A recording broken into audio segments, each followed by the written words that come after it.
Hey YouTube, what's going on? Hope everyone is well. Just wanted to chat for a few minutes about a few topics. I'm going to start with money. I've been wanting to talk about this for a while. I have lots of interest in the history of money, of how world economies have been organized and how things worked in the past, and in contrast to how they work now. And there's a lot of things in the modern day, in modern day economics, that are really different than just even a couple hundred years ago and further back.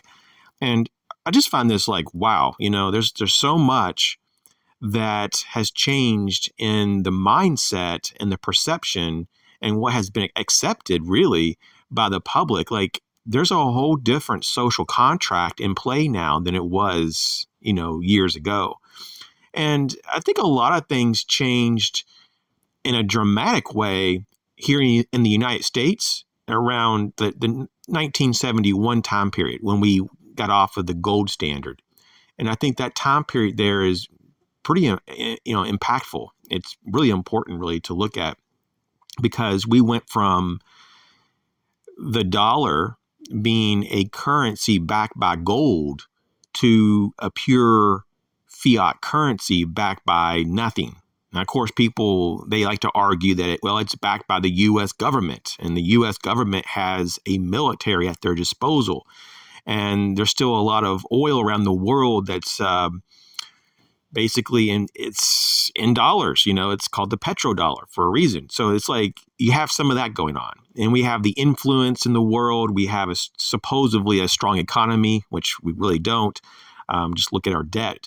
But overall, though, there's people who say, well, we're not alone.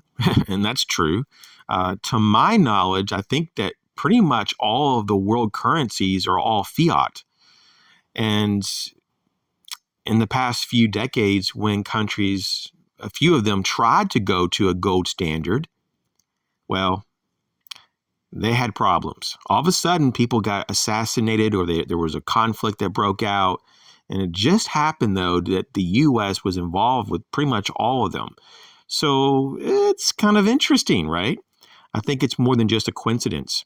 But I'm just wanting to talk about it for a few minutes here, and then I want to talk about a few other things. But so the definition of money in the modern day is more like a medium of exchange.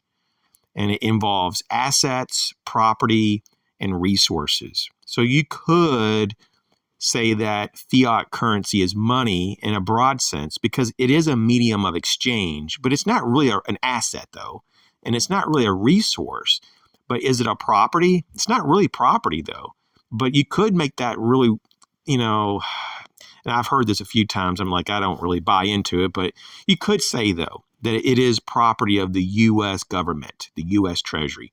So, I mean, if you want to go that route. But to say that a fiat currency is money, to me, it's a bit thin, unless you just want to say it's a medium of exchange. And I'll buy into that, but there's really no inherent value. There's no intrinsic value with currency. And so what I think it's a smarter move is to put most of your wealth into something that's real.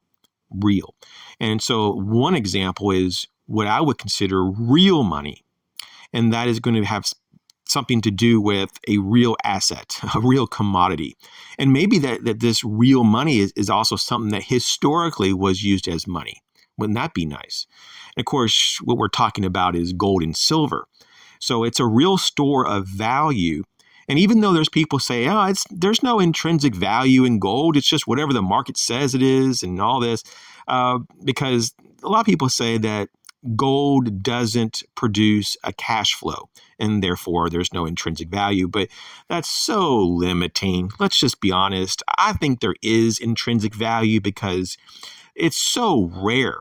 Gold and silver is rare, and there's always more demand than supply. It's a real tangible commodity with appeal. People really like this commodity. Okay, not only just because it's used as real money now and historically, but it literally has been used for jewelry and decoration. And then you fast forward to the modern day, right? and you have commercial and industrial use, especially with technology. Gold is used in all kinds of technology. So to say that there's no intrinsic value is just ridiculous. So I just wanted to point that out. These are just some concepts that I kind of look at and go, okay, so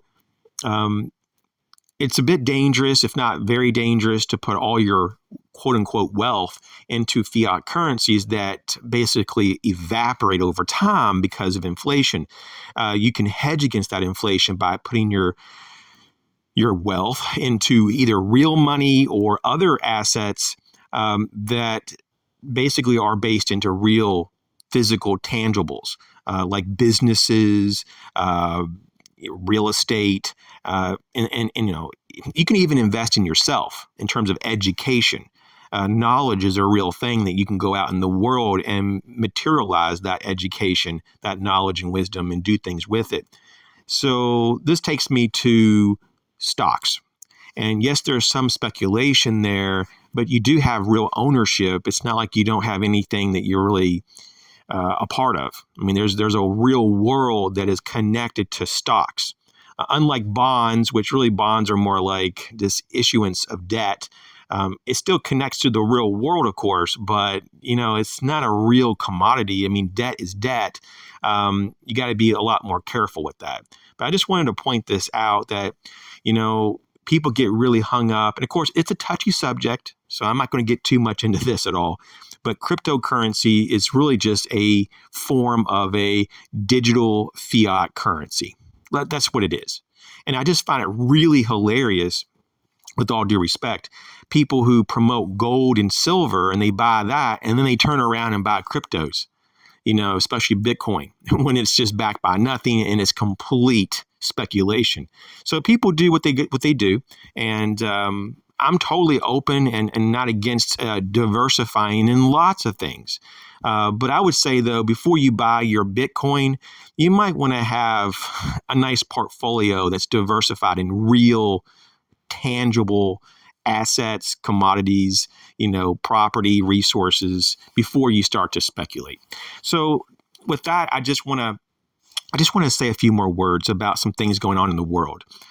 First off, I just want to talk about the truck drivers that are getting together around the world. I think you hear more about the ones in Canada just because there's all kinds of horrible things being done to those particular drivers and their families, which is just wrong. The Canadian government is obviously just tyrannical. There's no question about that. But I'm seeing all kinds of groups in the United States. They're talking about doing their convoy, and I think there's actually a few of them getting together right now, and they're forming cohesion. They're making plans, and they're doing stuff. And I just want to put this out there because there's been some other people that I listened to here on YouTube that made a good point, and I just want to echo that good wisdom. And that is, instead of putting yourself at risk, instead of possibly losing insurance and your driver's license, your CDL, if you're a truck driver, and maybe even having your truck impounded and you going to prison because you're protesting, even though I know it should be your right, but we live in a different world. Instead of going to Washington, D.C. or in that area, or just protesting physically, all you have to do, and it's not going to cost you really anything. You don't have to spend any money on gas, to go anywhere. You can just park your truck at home, okay, and protest like that. If there's enough truck drivers that say, no, I'm not going to deliver anything, then, within a matter of days, stores are going to go empty. In a matter of days, you're going to have consumers irate, calling the government and demanding they do something because they're not going to want to starve. So I'm just pointing this out. We don't need to put anyone in harm's way, and we don't need to give the government any excuses to do any type of violence against us and to damage our property, so such as our trucks and stuff that are in our infrastructure. And so if I was a truck driver, I wouldn't be driving nowhere, even though I do support these convoys and all the protests. I do support that 100%. But I think if we were thinking a little bit smarter, All we have to do is just stay home and protest at home and just shut things down from not being a part of society. And then society is going to see that most things are delivered by truck, and they're going to see the outcome. Okay. So that's just a thought. And the small amount of remaining time left, because I have a very small window of time I want to do this video in. A lot of people hate long videos, so this video probably is already a lot longer than what most people want to watch.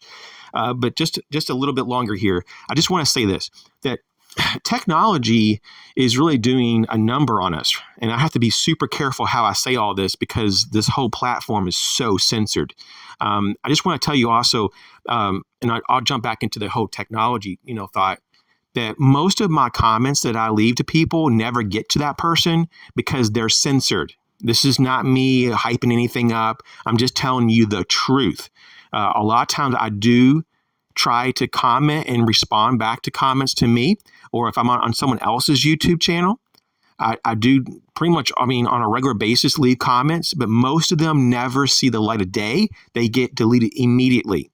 I am shadow banned. That is for sure. Okay. It's, I should have so many more views than I really do. Okay. I'm not kidding you. Most people tell me they never get notified of my videos. Basically, even though my channel is still monetized, I make just literally dollars a month now. I've been literally shadow banned. Okay. This is just the truth. And I've never seen the level of censorship, and since the last few months has been a lot worse than even before. And that was bad. But I just want to bring that up. But in terms of the technology, what I wanted to say is this. Technology is really taking us down. And once again, I think you can read between the lines. Be careful how much time you spend on your phone. The radiation is dangerous. Be careful what you put in your body, okay? There is a concerted effort to very much harm, or even worse, the population. And do your research. Don't allow people to brainwash you. Stay away from the propaganda. Don't trust technology at this point in time. There is so much going on. So many people are getting sick or worse, just using their phones, using Wi-Fi, eating certain foods. Just be careful. You guys take care. Catch you later.